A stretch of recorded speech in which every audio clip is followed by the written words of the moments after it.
ओम शांति। Good morning everyone. आप सदा खुश और निरोगी रहें, इसी दुआ इसी कामना के साथ मैं आशा कालरा 65 ईयर ओल्ड आज आपसे बात करूंगी पावर ऑफ साइलेंस। शुरू करने से पहले 2 लाइनें बोलती हूँ। एक सुकून की तलाश में न जाने हमने कितनी बेचैनियाँ पाल ली। एक सुकून की तलाश में न जाने हमने कितनी बेचैनियाँ पाल ली। और लोग कहते हैं हम बड़े हो गए, हमने ज़िंदगी संभाल ली। सुकून शांति कहाँ से आती है? उसी की तलाश करते हैं। Power of silence. वाणी या बोलना ही नहीं बल्कि मौन में भी बहुत शक्ति है। बहुत लोग कहते हैं कि आप अपनी बातों से दूसरों पर इफ़ेक्ट करती हैं या दूसरों पर प्रभाव डाल सकते हैं। आप अपनी बातों से दूसरों पर प्रभाव डाल सकते हैं, लेकिन बिना बोले भी हम लोग दूसरों पर प्रभाव डाल सकते हैं। इसी वजह से बहुत सारे धर्मों में आपने देखा होगा मौन को बहुत महत्व दिया गया है। वैज्ञानिकों द्वारा भी इस बात को माना गया है कि सेहत से भी मौन का बहुत गहरा संबंध है और इससे मानसिक शांति भी मिलती है। मौन से विचारों में एकाग्रता आती है और रचनात्मकता बढ़ती है।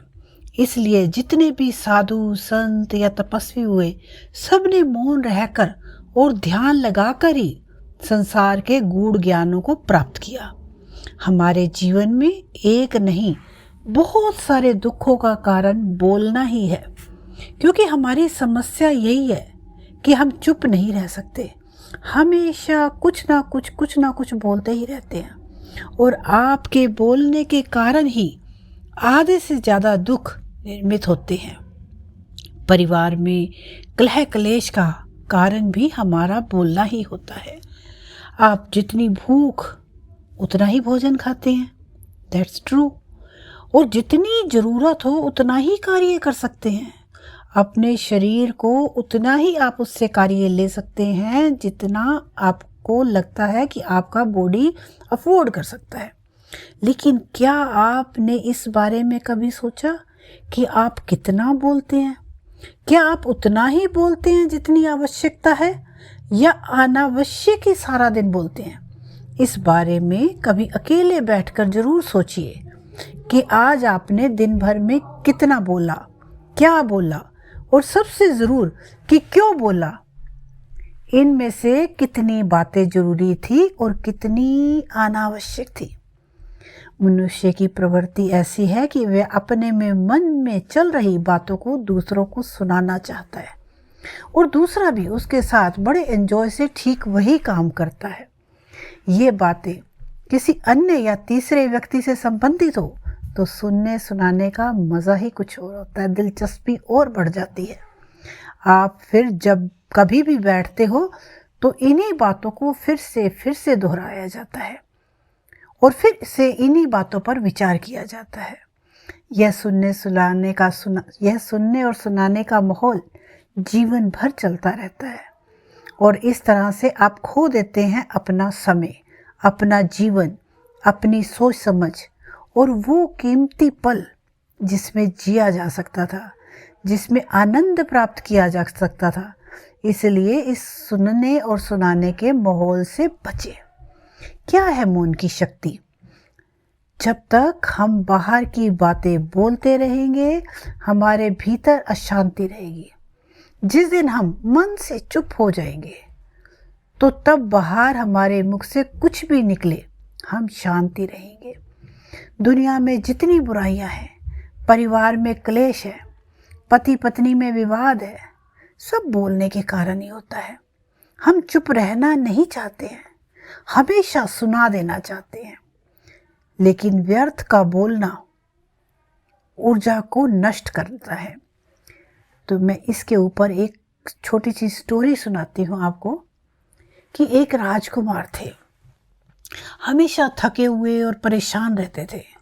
हमेशा कहना उन्होंने कि मेरा मन शांत नहीं है, मेरे पास सब कुछ है, धन दौलत शोहरत सुख सुविधाएं जो हर व्यक्ति चाहता है, या जो पाने की इच्छा भी रखता है, लेकिन मेरे अंदर इतनी अशांति और इतनी चिंता क्यों? बहुत से संत आए, बहुत से उपाय बताए गए, पर राजकुमार का मन शांति नहीं हुआ। तब एक संत आए, उन्होंने राजकुमार से कहा, तुम 1 हफ्ता मेरे आश्रम में आकर हो। मैं एक प्रयोग करना चाहता हूँ। इस प्रयोग के बाद तुम्हारे मन से अशांति और चिंता मिट जाएगी। यह सुनकर राजकुमार बहुत हैरान हुआ और बोला, बताइए मुझे क्या करना है? मन की शांति के लिए तो मैं कुछ भी करने को तैयार हूँ। तब संत ने कहा, अगले 7 दिन तुम सामान्य व्यक्ति की तरह रहो। 3 दिन तुम एकांत में मौन बैठे रहोगे। पहले दिन राजकुमार को लगा कि उसका मन सामान्य से ज्यादा विचलित है। वो सामान्य जीवन नहीं जी पा रहा था। उसके अंदर बोलने की प्रबल इच्छा हो रही थी, लेकिन उसके मुंह से एक भी शब्द नहीं निकला। वो बस बैठा रहा, विचार आते रहे और जाते रहे, पर संत के कहने के अनुसार विस्तार में नहीं गया। सारा दिन मन में विचार आते और जाते रहे। रात होने तक मन पूरी तरह से शांत हो गया। ये उसके लिए बड़ा अजीब था। वो अंदर ही अंदर शांति और खुशी महसूस करने लगा और उसकी आंतरिक बेचैनी जो चिंता कम होने लगी। अगले दिन राजकुमार चुप-चुप बैठा हुआ प्रकृति को निहार रहा था। पौधों को, फूलों को, पक्षियों को, आकाश में जीवन में पहली बार महसूस कर रहा था कि उसके आस पास की प्रकृति कितनी अद्भुत है। रात भर प्रकृति की सुंदरता को देखता रहा और महसूस करता रहा। इस तरह से 1 हफ्ता बीत गया। अब उसके अंदर की सारी बेचैनी और तनाव शांत था। 8वें दिन जब राजकुमार एकांत में बैठा तो गहरे ध्यान में चला गया। पूरे दिन वो आंखें बंद कर बैठा रहा और गहरे ध्यान में रहा। ना कोई बेचैनी, ना कोई चिंता, भीतर से असीम शांति से भर गया। 2 दिन इसी ध्यान में व्यतीत करने के बाद वह संत के पास गया और बोला, मेरे मन में उथल पुथल और चिंता क्यों थी? मेरा मन इतना अशांत क्यों था? ये मैं अब समझ चुका हूँ। राजकुमार ने कहा, मैं आवश्यकता से अधिक बातें करता था। ध्यान से सुनिए, क्या कहा राजकुमार ने कि मैं आवश्यकता से अधिक बातें करता था, अपने शब्द और ऊर्जा व्यर्थ करता था और बेतुकी बातें अकेले में विस्तार में सोचता था और ज्यादा समय बर्बाद करता था। ज्यादा बोलने की वजह से मेरा मन अशांत और बेचैन हो गया था और इसी वजह से मैं किसी चीज को ठीक से नहीं कर पा रहा था।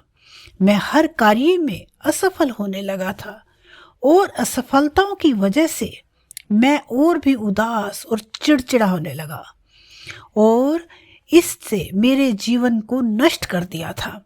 ये 8 दिन मेरे जीवन के बहुत अलग हैं। अब मुझे ऐसा लग रहा है मैं अपना जीवन पूरी तरह से जी रहा हूँ। इससे पहले मैं जीवन गलत तरीके से जी रहा था। मैंने ये सीखा, हमें साइलेंस में जाने की जरूरत ही नहीं। साइलेंस अपने आप हो जाता है जब हम स्थिर, शांत और मौन होते हैं। यहाँ के कुछ दिनों में मैंने पहली चीज सीखी कि मनुष्य की सबसे पहली घटना ही है स्वयं को जानना। मौन में रहकर मैं अपने भीतर की अंततः गहराई में होता हूँ। तो ये स्टोरी हमें क्या बताती है कि जितना हमारे दिमाग में विचार और कल्पनाएं एक ही बात को सोच कर चलती रहती हैं, उससे होता क्या है, हमारा स्वयं का समय नष्ट होता है, स्वयं की एनर्जी वेस्ट होती है। तो करना क्या है, चुप रहने, जितनी ज़रूरत हो उतना ही बोलिए। इसलिए जितने भी बुद्धत्व साधु संत हुए वो एकांत की ओर गए, क्योंकि उन्हें अधिक बोलना ना पड़े और अधिक सुनना ना पड़े। महावीर ने 12 वर्ष, महात्मा बुद्ध ने 10 वर्ष मौन रहने के बाद ज्ञान प्राप्त किया। महर्षि रमन और चाणक्य भी मौन के उपासक थे। लेकिन आप इस संसार में रहकर भी एकांत रह सकते हैं इसके लिए आपको अपनी उन ऊर्जाओं को बचाना होगा जिसे आप व्यर्थ के शब्दों में नष्ट कर देते हैं। इसलिए उतना ही बोलें जितना ज़रूरी हो। तो उम्मीद है कि मेरी ये छोटी सी कहानी और जो भी साइलेंस की पावर है वो आपको अच्छी तरह समझ आ चुकी होगी। तो मैं उम्मीद करती हूँ कि आज से हर इंसान अपना जीवन भविष्य ऊंचा बनाने की कोशिश करेंगे। ओम शांति।